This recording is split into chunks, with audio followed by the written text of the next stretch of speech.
Bakit nga ba nadidismaya ang maraming OFW kapag ang anak o kamag-anak na pinag-aral nila ay hindi nagtino sa pag-aaral? At yung iba naman, pagkatapos makapagtapos, nag-asawa agad? Hindi dahil ayaw nilang maging masaya ang pinaaral nila. Nadidismaya sila dahil alam nila kung gaano kabigat ang pinanggalingan ng pangpaaral. Hindi lang yan tuition. Kasama diyan ang lahat ng sakripisyong ginawa para lang makapag-aral kayo. Habang kayo ay nag-aaral, may OFW na nagtitiis sa trabahong hindi naman nila pinangarap. Kaya kapag nakita nilang hindi sineryoso ang pag-aaral, o parang minadali ang desisyon sa buhay at nag-asawa agad, doon pumapasok ang panghihinayang.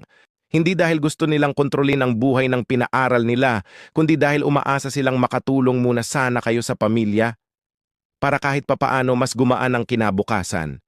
Lalo na't hindi naman kayo mayaman. Para sa maraming OFW, ang edukasyon ay hindi lang diploma. Ito ang plano, ito ang pag-asa. Kaya kapag hindi ito nagamit ng maayos, natural lang na madismaya at manghinayang